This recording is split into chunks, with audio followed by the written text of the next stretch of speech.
पर लड़ाने लाग रहे हैं, कोई काम के नाम पर लड़ाने लाग रहे हैं, छोटी मोटी बातों के नाम पर और पंचायत की समितियां बदित है तो मैं एक सरपंच छोड़ सकते हो, एक सरपंच कौन है कौन है दो बात चारों बात तो किसी ही 700 को नहीं, किसी ही 700 को नहीं, सारी बात का आदमी बैठे आप तो यही खतरे मैं तो कहूँ सावचेत होना जरूरी है, सूझबूझ।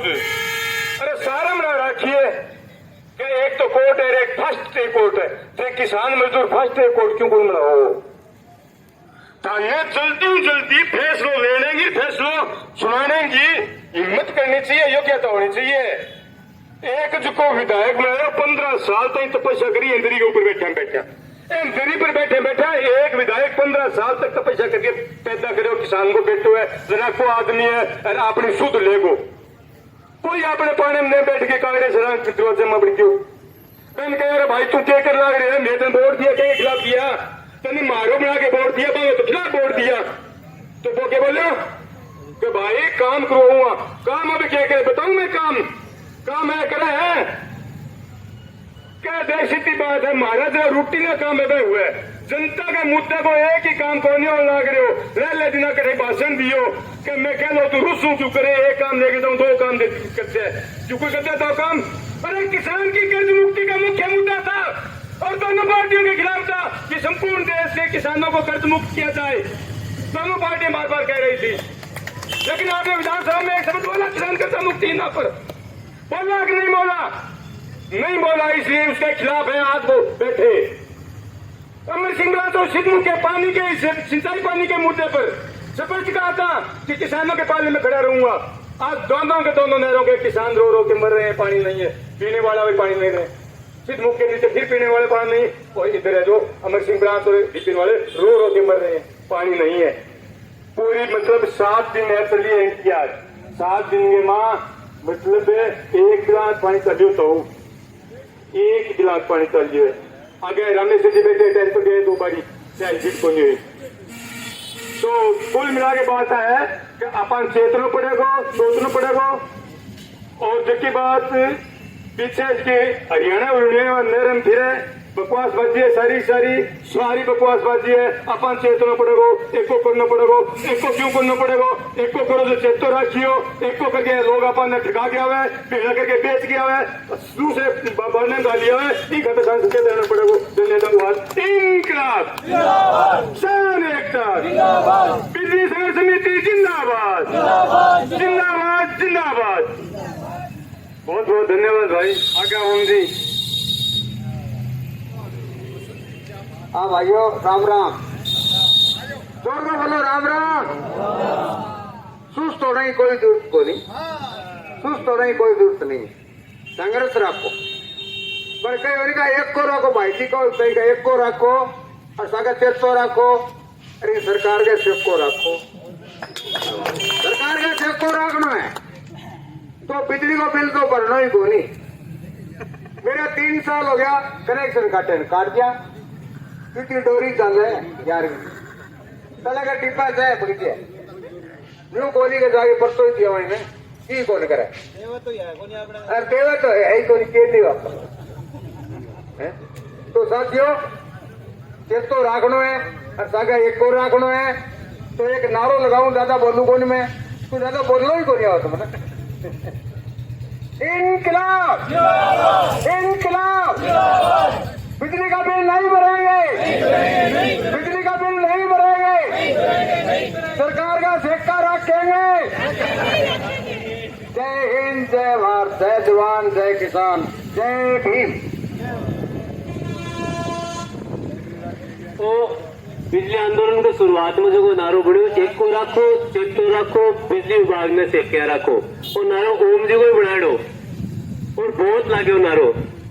ओम जी पहले दिन अपने आंदोलन में सागे खराब स्वास्थ्य उल्टा स्थिति भी है, हर रोज जब भी आगे जरूरत रही आंदोलन में हर दिन आया।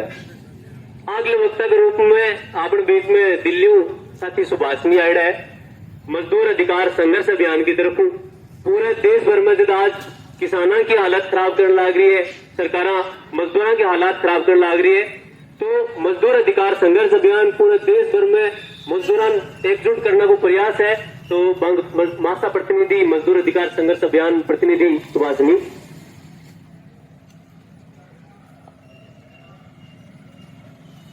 शुक्रिया साथी। एक दो नारों से शुरू करते हैं और उसके बाद फिर कुछ बात भी रखूंगी।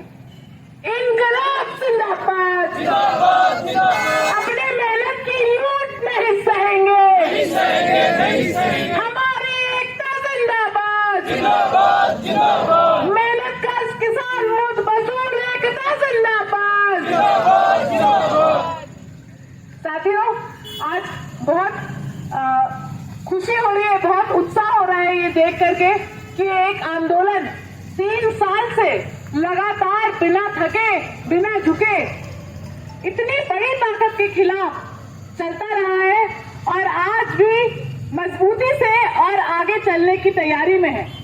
ये पूरे देश के लिए एक बहुत बड़ी मिसाल है। अभी एक साथी वक्ता पहले कह रहे थे कि ये आंदोलन राजस्थान के इतिहास में एक भूमिका रखेगा, राजस्थान के इतिहास में लिखा जाएगा। मेरा मानना है कि ये आंदोलन पूरे देश के इतिहास में लिखा जाना चाहिए, क्योंकि जिस दौर में ये आंदोलन चला है ये वो दौर है जब लगातार देश में न केवल दमन बढ़ रहा है, न केवल संकट बढ़ रहा है, पर इस तरीके का माहौल बना दिया गया है कि आम जनता अगर अपने अधिकार के लिए सड़क पे भी आए, कोई आवाज भी उठाए, तो उसको इस छोटे अधिकार की मोहलत भी नहीं है कि वो कह सके कि हाँ मेरा पेट काटा जा रहा है, हाँ मुझे दर्द हो रहा है, हाँ मेरे बच्चों को भूखा मारा जा रहा है। ये कहने का अधिकार भी आज हमारे पास इस देश में नहीं है। रोटी का अधिकार, कपड़ा का अधिकार, मकान का अधिकार, रोजगार का अधिकार तो दूर की बात है, ये हमारे अधिकार मांगने का अधिकार भी आज हमसे छीना जा रहा है। और ऐसे समय में इस तरीके का आंदोलन पूरे देश के लिए बहुत बहुत महत्वपूर्ण आंदोलन है। यहाँ पे आप लोगों पे केस भी लगे, आपके साथी जेल भी गए और उसके बाद भी लोग पीछे हटने की जगह और भी ज्यादा संख्या में जो आगे आए हैं, ये एक बहुत बड़ा संदेश भेजता है सरकार को। और सरकार के साथ उनके जो साथी हैं, उनके जो दोस्त हैं, जो देख रहे हैं कि हम इस जनता से कितना निकाल सकते हैं, कितना निचोड़ सकते हैं, क्योंकि वो लगातार वो इस बात का अंदाजा लगाते रहते हैं कि हम कितना खींच सकते हैं और कितना विरोध हमें झेलना पड़ेगा। जो आपने इस यात्रा में भी देखा कि यात्रा शुरू होने से ही कहीं मनरेगा का काम चालू हो गया, कहीं पानी चालू हो गया। ये जो सारी चीजें हैं, ये लगातार उनका तरीका है आपको आजमाने का और देखने का कि कितना ज्यादा से ज्यादा वो खींच सकते हैं। इसी के साथ मैं आपको थोड़ा इस बात के बारे में भी बताना चाहूंगी कि यहाँ ज्यादातर जो किसान साथी बैठे हुए हैं, उसके साथ ही एक बड़ी आबादी मजदूरों की पूरे देश में बेहद बुरी स्थिति में आज इस जगह पहुंच गई है कि मजदूरों की आत्महत्या, पहले किसानों की आत्महत्या की बहुत चर्चा करी इस सरकार ने, और ये सारी चर्चा होते हुए भी किसानों की आत्महत्या चलती रही और इन्होंने ऐसा कानून भी बना दिया जहाँ पे किसान और भी ज्यादा मजबूर हो जाए और भी अपनी जिंदगी लेने पर उसके सिवा उसके पास कोई चारा ना बचे। आज ऐसा हाल है कि मजदूर, दिहाड़ी कमाने वाले मजदूरों की आत्महत्या के आंकड़े इतने बढ़ गए हैं कि पूरे देश में ये एक अलग हिस्सा बन गया है जिसको माना जा रहा है कि सबसे ज्यादा आत्महत्या दिहाड़ी देने वाले मजदूर कर रहे हैं। कौन है ये मजदूर?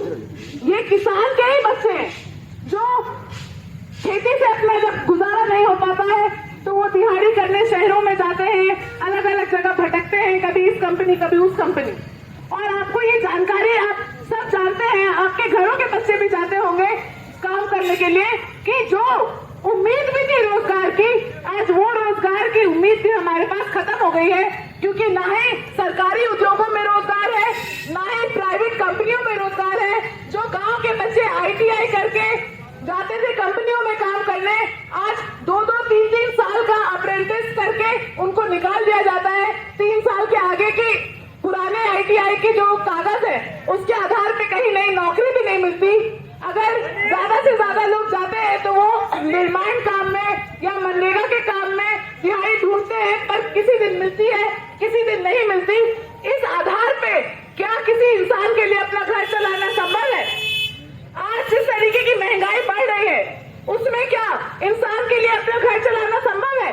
सवाल ये है कि आज आम जनता के लिए जिंदा रहना ही संभव नहीं हो पा रहा देश में ऐसे हालात बने हुए हैं, वो चाहते हैं कि धीरे धीरे करके लोगों की एक आबादी अगर छटती भी जाए, मरती भी जाए, कोई भूखमरी से मरे, कोई बेरोजगारी से मरे, कोई अपने बीच में लड़ झगड़ के मर जाए, दंगे करा के मर जाए, कोई आंदोलन हो उसमें वो लाठीचार्ज कराए, उससे वो लोगों को जेल में डाल दे। ऐसे ऐसे लोग हैं मजदूर आंदोलन के जो सालों से जेल में पड़े रहे और जिनकी सुध कोई सरकार नहीं लेती। ये सारे तरीके हैं जनता के एक बड़े हिस्से को चुप कराने के, दरकिनार करने के।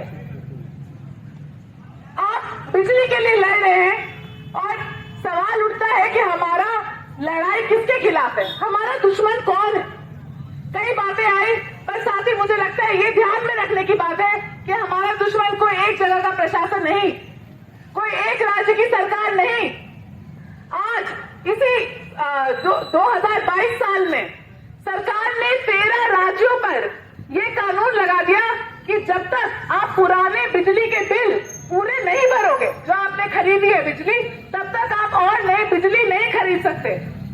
इस कारण बड़े स्तर पे कटौतियां करनी पड़ रही हैं। कई कई घंटों तक लोगों के पास बिजली नहीं है, शहरों में, गांव में। इंडस्ट्री में बिजली लगातार चलती है, कंपनियों की बिजली 24 घंटे रहती है, पर आम जनता की बिजली में 13 राज्य सरकारें ऐसी स्थिति में है कि वो और बिजली नहीं खरीद सकती। किनका पैसा बकाया वापस करवाने के लिए सरकार इस तरीके का कदम उठा रही है। पूरे भारत के इतिहास में पहली बार सरकार ने केंद्र सरकार ने राज्य सरकार को बिजली खरीदने का अधिकार भी छीन लिया है। ये सबसे बड़ी कंपनी कौन है जो बिजली बेच रही है सरकारों को? ये है अदानी की कंपनी। और आपने ये आंकड़ा सुना ही होगा कि जब कोरोना में हमारे घर एकदम थाली पे थाला पड़ा था, हमारे पास रोटियां नहीं थी खाने को, मजदूर पैदल घर जा रहे थे, तब अदानी ने 400 गुना अपने मुनाफे में इजाफा किया है। 400 गुना। कहां से आया 400 गुना? जब हर कुछ बंद था, जब हर जगह लोग मंदी की बात कर रहे थे, लोगों के पास रोजगार नहीं था। वो इसी तरीके से आया कि जो कोयला खदान है, जो प्राकृतिक संसाधन है, वो अदानी के हाथ बेच दिए गए और आज अदानी से हमारी सरकार बिजली खरीद रही है और उसका पैसा वापस करने के लिए, उसका मुनाफा बनाने के लिए वो हमारे बिल बढ़ा रही है। तो ये जानना बहुत जरूरी है कि हमारी लड़ाई किससे है। हमारी लड़ाई इस पूरी पूंजीवादी व्यवस्था से है। हमारी लड़ाई इस देश पर पूरी तरीके से काबिज हो चुके बड़े बड़े पूंजीपतियों से है, टाटा से है, बिरला से है, अंबानी से है, अदानी से है और मोदी सरकार से है, जो जनता की सारी चीजें भूलकर वो इनकी गुलामी, इनकी नौकरी करने में लगे हुए। और आखिरी बात मैं ये कह के खत्म करना चाहूंगी कि हमारे दुश्मन की पहचान पर आधारित है हमारे दोस्तों की पहचान भी। और हमें पहचानना पड़ेगा कि इतनी बड़ी लड़ाई लड़ने के लिए हमारे दोस्त कौन बनेंगे। और इतनी बड़ी लड़ाई जो पूरे देश के स्तर पे नहीं, पूरे दुनिया के स्तर पे लड़ने की जरूरत है, उसके लिए हम कोई एक गांव, कोई एक जिला में लड़ाई लड़कर नहीं जीत सकते। हाँ, हम कुछ देर चला सकते हैं लड़ाई, पर उसको मुकम्मल नहीं कर सकते। और इसलिए पूरे देश के जो भी दमित हिस्से हैं, जो भी मेहनतकश है, जो मेहनतकश किसान है, जो मजदूर है, दिहाड़ी का मजदूर है, कंपनी का मजदूर है, अलग अलग भाषा का, अलग अलग धर्म, अलग अलग जाति का मजदूर है, इन सभी को एक साथ आना पड़ेगा। इनके अलग अलग संगठनों को एकजुट करना पड़ेगा। एकजुट होकर के हमें अपनी आवाज उठानी पड़ेगी। और इसी उद्देश्य से मजदूर अधिकार संघर्ष अभियान बोलकर मासा एक हमने मंच चलाया है और कई साल हो गए, 4-5 साल से मासा का लगातार अभियान चल रहा है। आपके पास भी पहले भी आया होगा। और इसमें 20 राज्यों के अलग अलग मजदूर संगठन इकट्ठा होकर के अपनी मांगे उठा रहे हैं। और मुख्य मांग हमारी ये है कि जिस तरीके का निजीकरण आज सरकार कर रही है, जिस तरीके की श्रम कानून बना रही है, जिस तरीके का मजदूर वर्ग पे आघात हो रहा है, इसको पीछे करने की जरूरत है। 13 नवंबर को हमारा दिल्ली में एक बड़ा कार्यक्रम है और इसके साथ ही लगातार ये अभियान भी चलेगा। तो मेरी आपसे यही गुजारिश है कि अपने असली दुश्मन को भी पहचानिए और अपने असली दोस्त को भी बनाइए, उस तक पहुंचिए, एकजुट होइए और एक साथ लड़के इस पूंजीवादी समाज को हटाइए। शुक्रिया। इंकलाब जिंदाबाद।